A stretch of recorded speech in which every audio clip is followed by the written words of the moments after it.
नया टॉपिक है, नया चैप्टर है, solution of system of linear equation. नया चैप्टर ये solution of system of linear equation. क्या लिख रहा है मैं तो कुछ लिखा नहीं। जैसे मान लो कई सारी इक्वेशन दिए हैं, जैसे a1 1x1 plus a1 2x2 plus a1 3x3 that that that that a1 nxn। एक इक्वेशन ये है।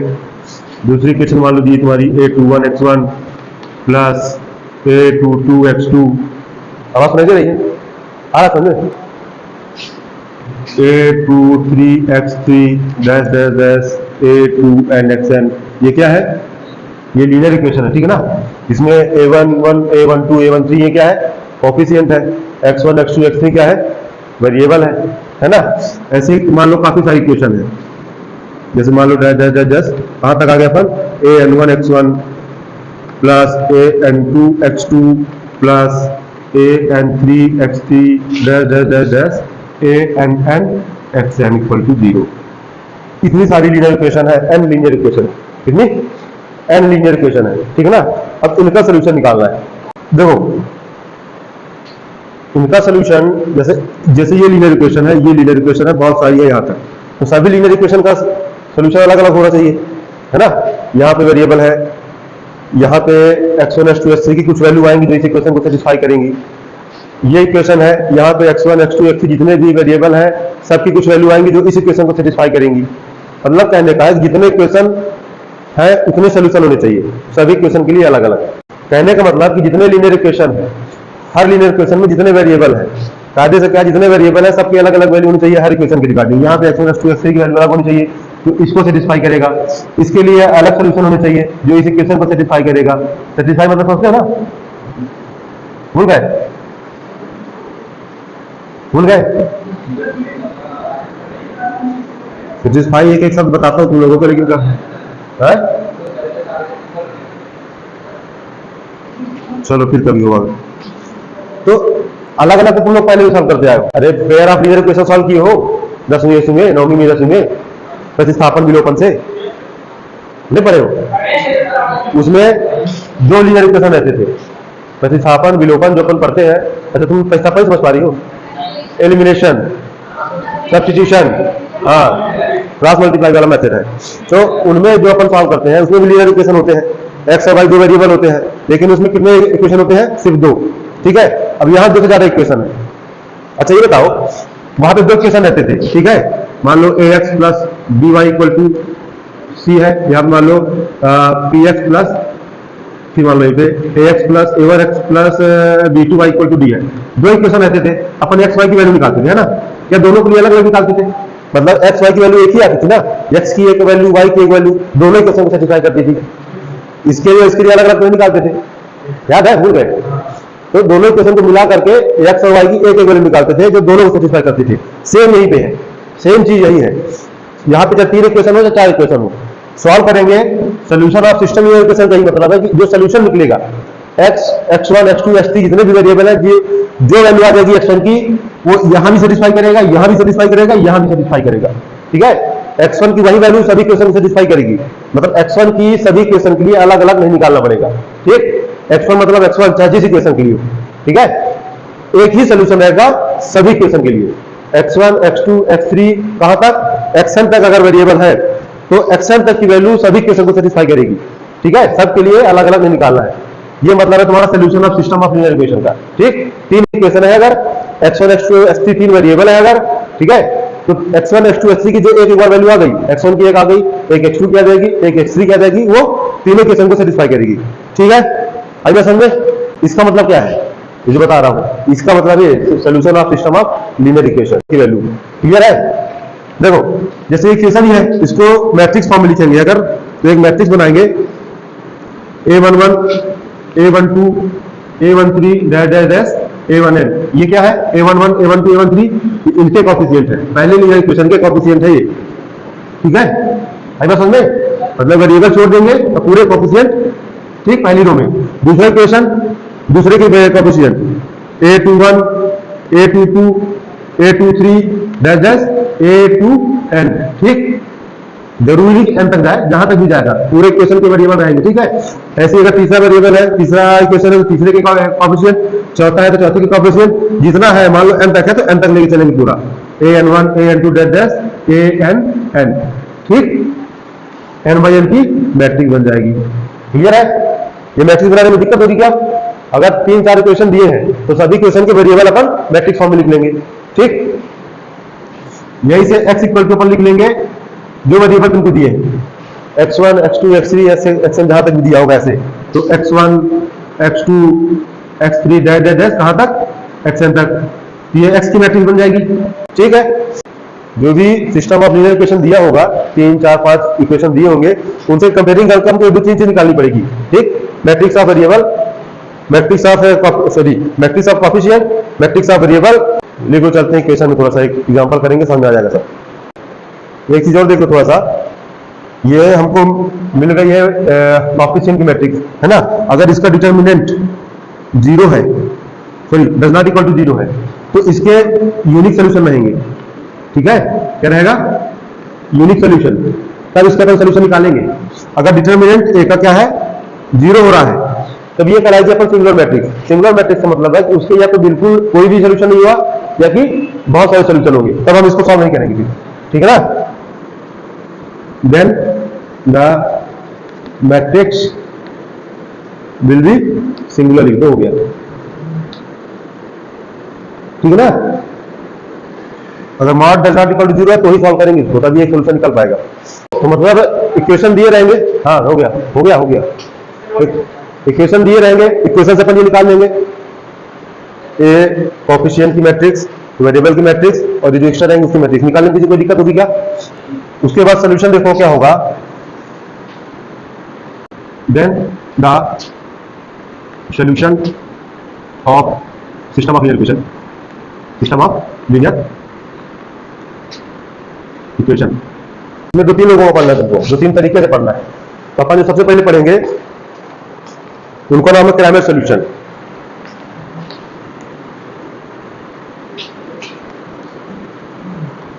क्रैमर सॉल्यूशन, ठीक है, ये नाम याद रखना, क्योंकि एग्जाम में देगा तो नाम सहित देगा। जब नाम देगा तो तुमको इसी मैथड से लगाना है, ठीक है। ये क्या होगा, x1 अपॉन में mod of a1 equal to x2 upon में mod of a2 equal to dash dash dash xn upon में mod of an equal to 1 upon में मॉड ऑफ a। अब ये a1 a2 a3 क्या है, जब हम क्वेश्चन करेंगे तो बताएंगे, ठीक है ना। इसको लिख लो फिलहाल यहां तक, इसके बाद चलते हैं एग्जांपल में।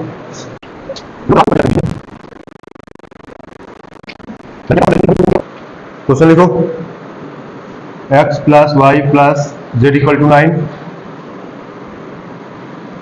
2x plus 5y plus 7 z equal to 52, और 2x प्लस वाई। क्वेश्चन जिसके पास बुक को सुधार लेना, गलत लिखा थोड़ा सा, प्लस जेड लिखा माइनस, तो बुक में यहाँ पे प्लस जेड लिखा है, माइनस जेड होगा, यहाँ पे सुधार लेना है, हाँ तो माइनस होगा। देखो यहां से a इक्वल टू क्या निकालोगे अपन, a क्या होता है, मैट्रिक्स ऑफ कोएफिशिएंट, है ना। इसका कोएफिशिएंट 1 1 1, फिर इधर ध्यान दो 2 5 7 2 1 -1, ठीक। x इक्वल टू क्या जाएगा तुम्हारा, x y z, ठीक।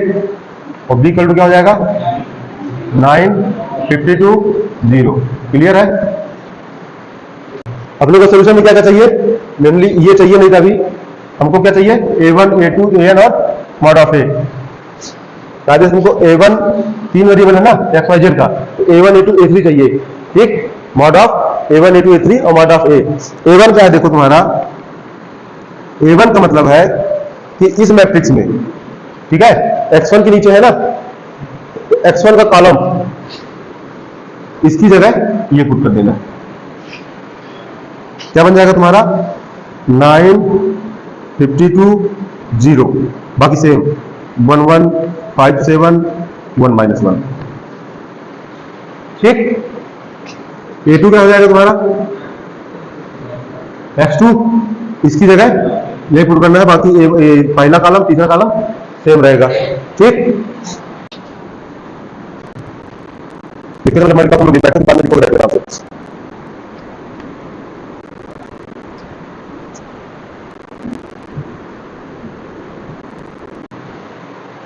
इसमें किसी को दिक्कत हो तो बताओ 78283 में।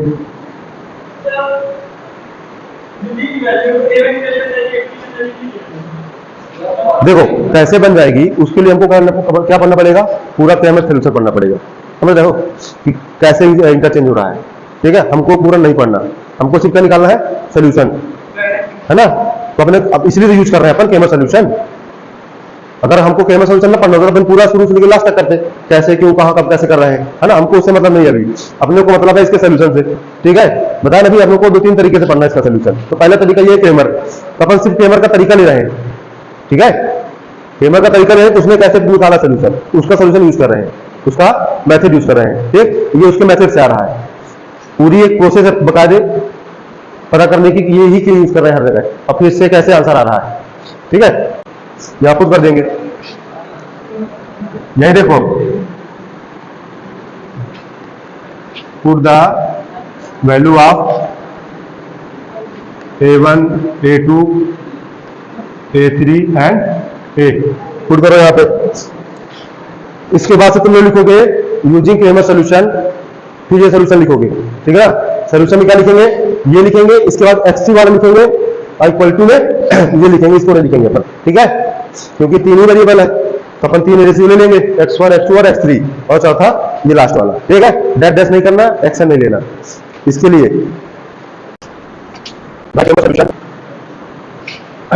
We have equal to x3 upon mod of A3 equal to 1 upon mod of A। कितना लिखेंगे क्योंकि इतने की जरूरत है।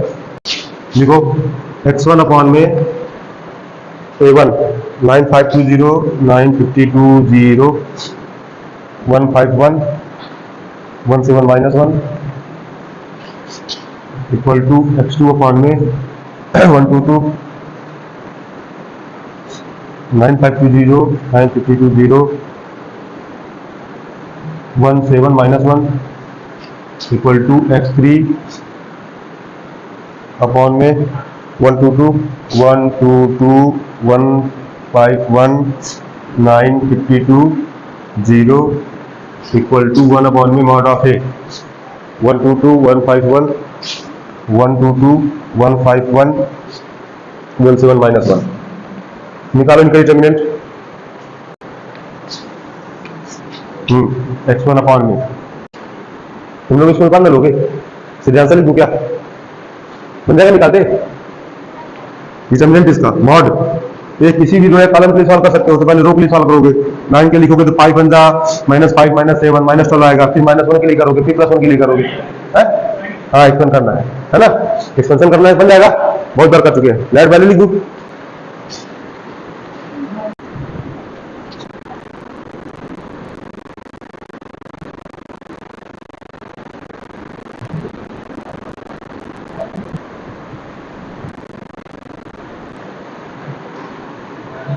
-4 सही है, 4 निकालो। ये पूरा रो के लिए करोगे ना भाई, -5 -7 -12 लाइन जा 108, फिर इसके लिए करोगे, इसका रो कॉलम छोड़ो। ठीक है, तो -52 माइनस प्लस 52 हो जाएगा, क्योंकि माइनस सोल्यूशन में रहता है। फिर इसके लिए करोगे तो 52 का वंश का 0 से इससे +52 इक्वल टू x2 अपॉन में करो, इसको छोड़ो, इसको छोड़ो, 52 बन जा -52, इसका 0 हो जाएगा, छोड़ो 9 का छोड़ो, तो 2 बन जा -2 -14 -16 बन जा 144।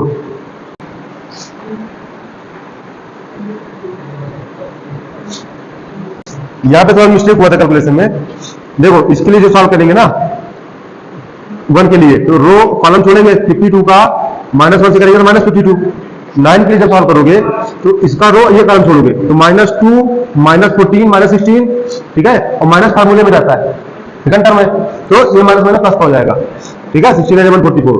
और फिर इसको सॉल्व करेंगे तो 2 0 0 माइनस 52 इंटू 2 104, तो ये आएगा तुम्हारा माइनस का 156 और प्लस का 144, तो माइनस का 12। ठीक है, यहाँ किसी को दिक्कत हो बता दो। एक चीज तुम लोग ध्यान नहीं दे रहे हो, हमारे पास वेरिएबल क्या है यहाँ पे, एक्स वाई जेड है ना, अपन x1 x2 x3 ले रहे हैं, एक्स वाई जेड होंगे, ठीक है। अब इसको बराबर दिखा दो इसके अलग से, इसको इसके अलग से बराबर दिखा दो,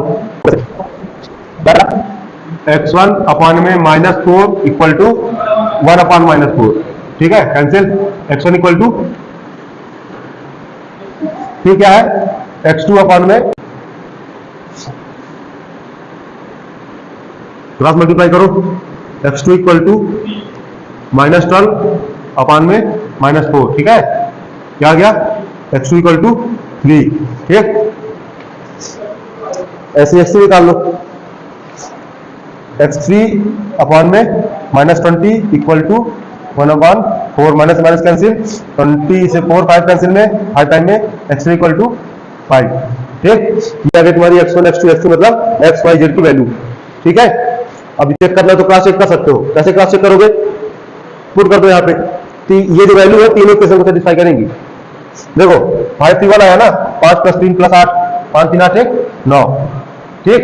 यहाँ पुट करो, 2 × 1 2 आएगा, 5 × 3 15 आएगा, और 7 × 5 35 आएगा, 35 15 50 2 52, ठीक। यहाँ देखो 2 × 1 2 प्लस y प्लस कितना है 3, माइनस z कितना है 5, 2 + 3 5 - 5 0, ठीक। तो से एक ही वैल्यू तीनों को सेटिस्फाई कर रही है। ये है solution of system of linear equation.